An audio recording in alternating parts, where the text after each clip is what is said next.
This is Pet Life Radio. Let's talk pets.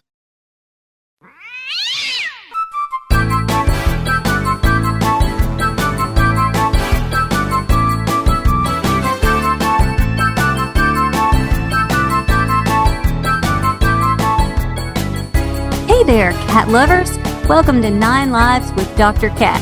I'm your host, Dr. Catherine Krim, and I'm a small animal veterinarian.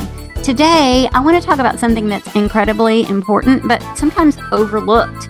Our cat litter box use and some of the ways that we can affect their choices through litter preferences. I have with me Dr. Maggie O'Brian. She is a board-certified veterinary behaviorist, and we're going to pick her brain about how to keep it in the box. We'll be right back. Hey there, cat lovers. It's Dr. Cat from 9 Lives with Dr. Cat. You know the expression, cats have 9 lives. Well, what if you can give them one more? The Give Them 10 movement is on a mission to help give cats an extra life. How? With spay and neuter. Spaying or neutering your cat helps them live a longer, healthier life, and it helps control free-roaming cat populations too. Learn more about the benefits of spay and neuter and meet Scooter, the neutered cat, at GiveThem10.org. That's GiveThem10.org. Need the perfect gift for the cat lover in your life? Check out ComfortDiva.com. We have cat-tastic gifts to make you smile, like cat-themed tote bags, kitchen towels, quirky mugs, and stylish t-shirts. For holiday gifts or anytime, ComfortDiva.com has it all. Treat the cat lady in your life to something pawsome and save 20% with coupon MEOW20. Visit ComfortDiva.com today because every cat lover deserves a little comfort. ComfortDiva.com, where comfort meets catitude. Let's Talk Pets on PetLifeRadio.com.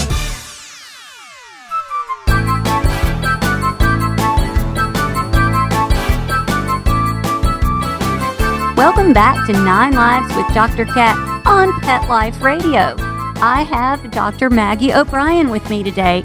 Good morning. How are you? I'm good. Thank you so much for having me. Well, I'm excited to talk with you about this because it doesn't seem on the surface like a very big deal, but when things are going wrong with litter box use, it becomes a very big deal. So I would like to kind of jump into that.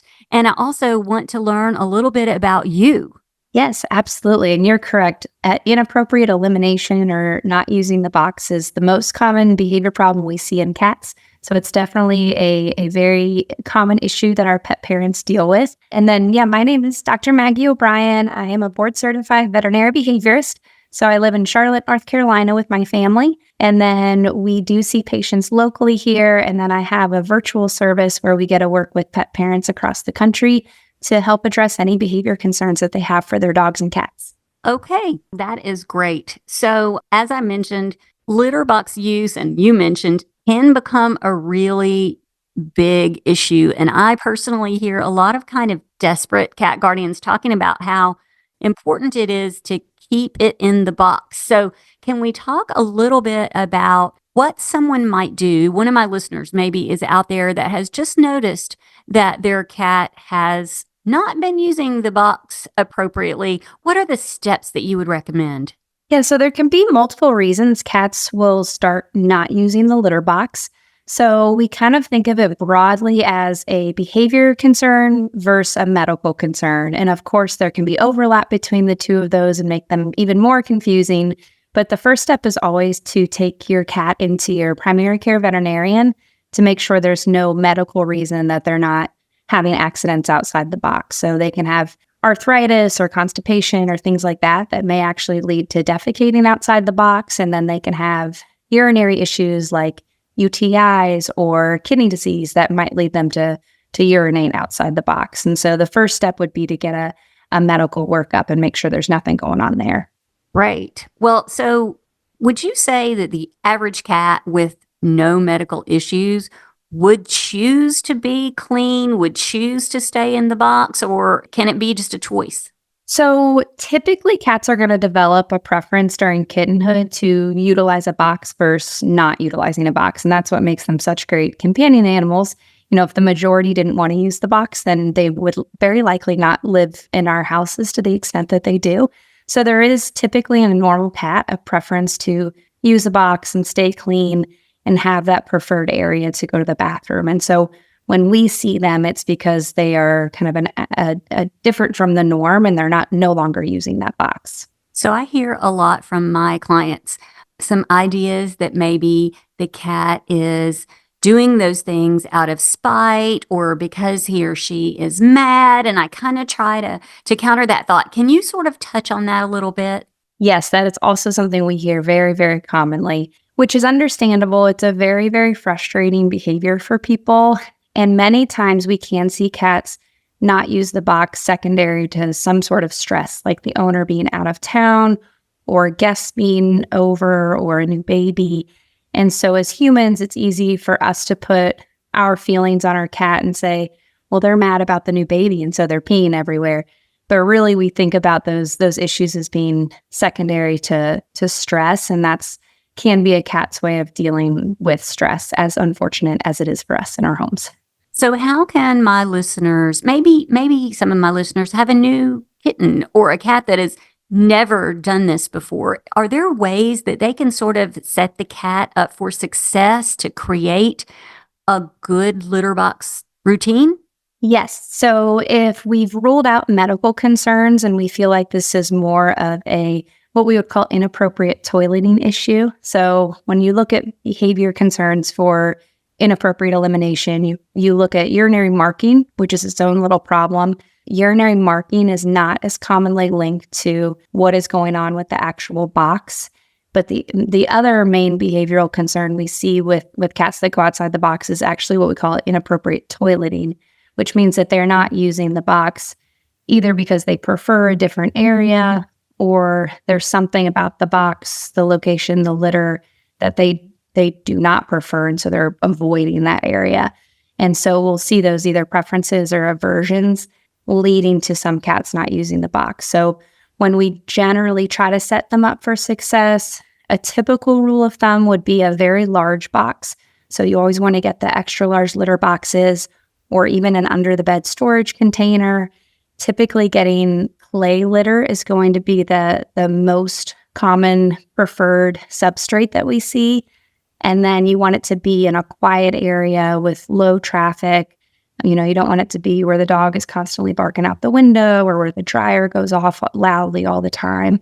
So those are some of the baseline recommendations we'll give. And then cleaning it daily is also very important. So we definitely want to be scooping at least once a day. So you said something that is really interesting to me, kind of diverging, but you said that we need to kind of decide the difference between marking versus toileting. So can you I know it's complicated, but can you give my listeners kind of a quick list to know the difference between those two? Yes, absolutely. So urinary marking is more commonly going to be small amounts of urine.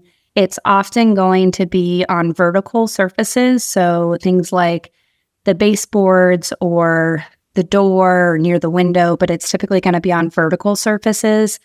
Female cats can urinary mark, and they can't always get the vertical range that our male cats can get. So you can see marking horizontally. Sometimes in that case, it's going to be on areas of social significance like clothing or bedding or things that smell like the owner. And again, those are usually very small amounts of urine if we've ruled out medical issues, because there's other reasons for cats to pee in small amounts outside the box. And then with inappropriate toileting, you're usually just seeing that cat void their bladder or defecate fully. So the purpose is just to go to the bathroom. It's not to leave a social message anywhere.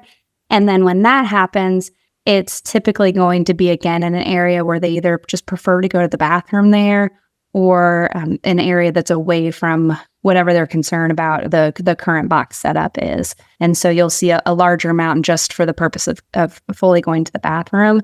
Those guys are less likely to use the box at all, whereas your urinary markers are more likely to use the box intermittently, but they also take some opportunities to leave their social memo on our walls or clothes.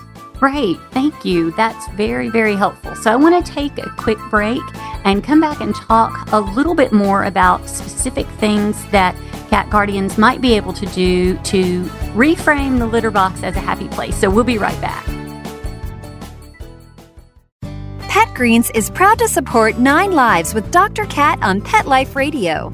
Our small family farm produces live organic cat grass, catnip, and soft chew treats packed with green nutrition to help your pets truly thrive inside. We're partnering with pioneer cat behavior expert and best-selling author Pam Johnson-Bennett to help indoor cats live their best lives with indoor enrichment tips for their parents. I'm very careful about the products that I choose because I have built a reputation over 4 decades where cat parents trust me and they know that when I recommend a brand or talk about a particular product, they know it came from my heart and I really believe it. I've done my research with Pet Greens. I love the products. I love the quality. And one of the things that I feel just stands out is the education that Pet Greens provides. They guide you every step of the way. It's a relationship. I know how much they love cats and how much they love cat welfare and cat health, and that's their motivation. For more information on the benefits of cat grass and catnip for your cat's indoor enrichment, visit petgreens.com. Let's talk pets Let's talk pets on Pet Life Radio. Pet Life Radio. PetLifeRadio.com.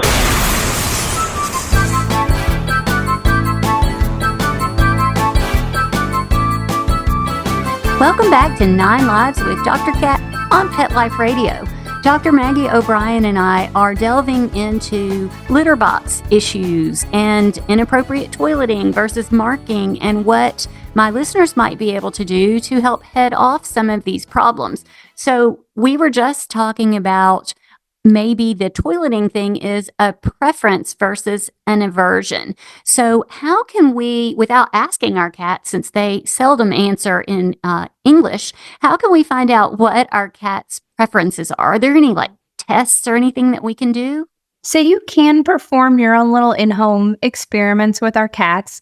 We can offer different options to see if they have a preference for something. And so you could offer different types of litter, a covered box, an uncovered box, see if they prefer kind of a quiet area that's way off to the side, or if they enjoy being a little closer, to the activity. And so those things you can offer those different options. Usually we say don't take away. So if they're not using the box that you want them to use, don't just remove that one and put a new box somewhere else with totally different stuff, but leave the old one and then just start offering other boxes with different substrates and see if they start to use those. And then if we feel like we know, okay, this is the litter you like, or that's the type of box you like, we can start to replace the other boxes with a similar preference setup. So here's the real question that I get a lot. Can it be fixed, or is it a problem that will never go away? Such a good question. So we can definitely help. It would be a very sad career choice if we couldn't help with this really, really common problem. It is always best to address it as soon as possible. Some of the more tricky cases are cats that have been going outside the box for years and have clearly developed a really strong preference for the carpet in the dining room. And so those guys can be trickier, not impossible by any means, but trickier. So if we are one of those more significant cases or ongoing cases, we'll put them in smaller spaces with the boxes to try to really encourage that use. And then once they're starting to use those, we'll continue to expand their access to other areas of the house. You can start to put deterrents, so things like foil near where they are preferring to go to try to avoid them going there. You don't want to cause stress. You don't want it to be something aversive, but something that they just don't want to step on, like foil. So if it's that aversion or the preference for a different area, it is a little bit of that trial and error to figure out what's going wrong. Urinary marking is considered a fairly treatable issue. So it's very responsive in the majority of cats to medication, which is really nice. it's secondary to stress. And so if you can get that stress level down, lower triggers such as outdoor cats, a lot of times we can make a lot of great headway in those guys. Well, that's great news. So it sounds like you would say that the key is the observation of the owner and just being willing to commit to try some things and seek some help. So that's great. So you touched a little bit on types of litter boxes and types of litter. If you find something that your cat does like, how quickly do you think you could make that transition and solve this problem? So if we have the cat consistently going in one type of box and we can start to offer that in multiple places, it's typically not, they decide to use the box once and we never have another accident. So as long as we feel like we're making gradual progress and, we're starting to use the box more and more, maybe with some of these guys, we get accidents here or there, but what we really want to avoid, because it's a bond breaker and it's so frustrating, understandably, for people, is our cats that are having, multiple accidents every single day all over the house. That can be really challenging for people to live with. So that's what we're really trying to get away from. And then again, I know it's always a fun answer, but it depends on the case in terms of, can we get total resolution versus do we have intermittent accidents here and there? And it's all just a goal of, can we get it to a place where the pet parent feels like this is manageable and feasible long-term? So is there any specific cat that you see these issues more likely, maybe a breed of cat or a type of cat or a gender of cat or a certain personality type of cats? What do you see? So it is such a common issue that I would say we see it in all the different types of cats.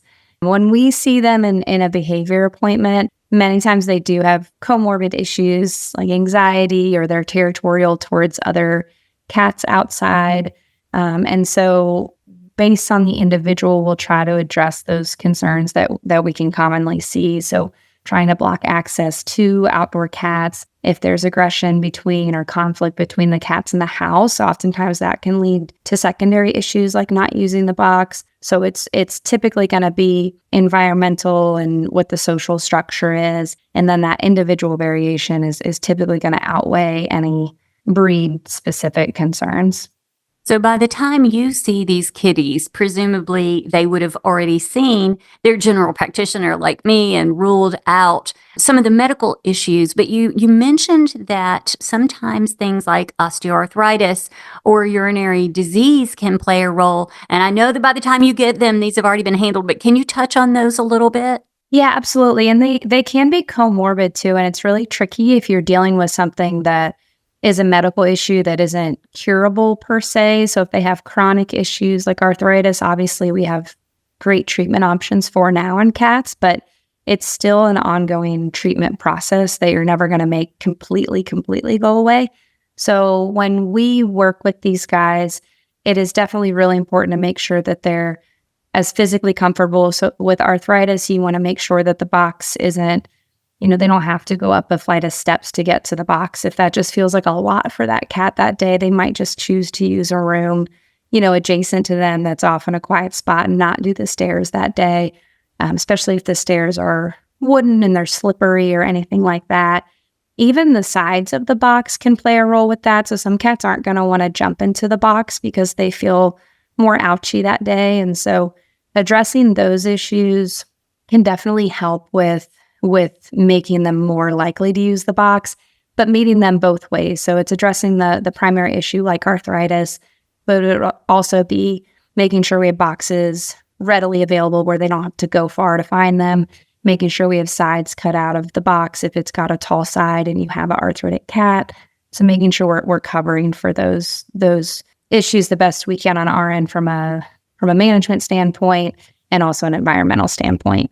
So this is a little off topic maybe, but in your experience, what about the cat boxes that are, I think they're made out of some kind of cardboard or whatever, and you just throw them away, or the robotic cat boxes? Are you seeing any help with those kind of new advances? So it depends a lot on the kitty. So with the individual preferences, some cats aren't going to mind those at all, and they're not going to be any sort of concern. Definitely, they can lead to easier cleaning, and so they're more convenient. So you're going to potentially end up with a more frequently clean box, which you're going to get some cats that prefer that. It's always good to make sure you're going very much brand name on the auto cleaners, making sure that you find one with a lot of good reviews, and maybe talk with your primary care about what they recommend, only because you don't want to get anyone that's going to malfunction or do anything that's dangerous. There are going to be cats that are very scared of the auto cleaner. So the cats that, if you've seen those old videos where people used to put a cucumber near a cat and it jumped like 10 feet in the air, those cats would likely not be great with the auto cleaner. So you just want to be mindful of any potential scary association they might make. And then again, if you're like, I'm doing the auto cleaners, or I'm doing the cardboard, just don't change all of the boxes to that. Offer it in one spot, make sure they like it before kind of committing to fully using those. That is really, really good advice, because they're really not cheap. So yes, that too. That'd be a real bummer. Yes. Yeah. So I guess to sum up then, you're saying, watch your cat, listen to your cat, maybe try some things. Don't forget the relationship, though, with your general practitioner. I know that I have seen cats that actually had urinary pathology, and this was their way of showing that. And if the owner had just Googled it and started trying some stuff, we never would have made an impact for that cat. So I really appreciate that. This has been a really enlightening conversation, and I think the practical tips are also very helpful. So I want everyone that's listening, though, to remember that if your cat isn't using their box, it's not about them being difficult or angry. It's a sign that they need something different. Can you expand on that? Yeah, so we don't think of cats generally as being spiteful or being, trying to get back at us. They also don't know that, oh my gosh, that piece of clothing was really expensive and now I'm never going to get it cleaned up, or that couch, we can't, we're going to have to throw that whole thing away. They just obviously don't have awareness of that bigger picture. And so while I know a lot of times it can appear that way to pet parents, it isn't our cats being spiteful. And unfortunately, what that connotation can lead to, or what that misunderstanding can lead to, is us being really frustrated with our cats, which can then kind of snowball into we're upset with our cats. Maybe we speak to them sternly, or, try to move them away from wherever the accidents were. And we can lead to this cycle of the cat's more stressed out now because we're not interacting with them in a normal, gentle way. And then that can lead to more accidents and more frustration from us. So it's good to just remember that we're humans, they're kitties. These things are secondary to medical issues. They're secondary to stress, concerns about outside stressors, or inner house concerns as well. So it's just good to keep that in mind when we're working with them and want to come from an empathetic place. Oh, I'm so glad you mentioned that, because I interview people and I do this podcast and I hear about things, but I literally in my practice still hear clients saying that they punished their cat for this behavior. Yes. So it is still out there. So I'm glad you highlighted. Please don't punish your cat for this behavior. Yes, it will not help. No, it will make it all worse. So, okay, well, you know what? I really appreciate you taking the time to educate my listeners about a problem that I do see and hear a lot, that I think damages the bond between cats and their guardians. So thank you so much. Yes, absolutely. Thank you so much for having me. Oh, and also, thanks to my listeners for tuning in. If you like this episode, don't forget to subscribe and share it with all your fellow cat lovers. Again, I'm Dr. Catherine Prim. This is 9 Lives with Dr. Cat. Go out and have a perfect day. Let's Talk Pets, every week on demand, only on PetLifeRadio.com.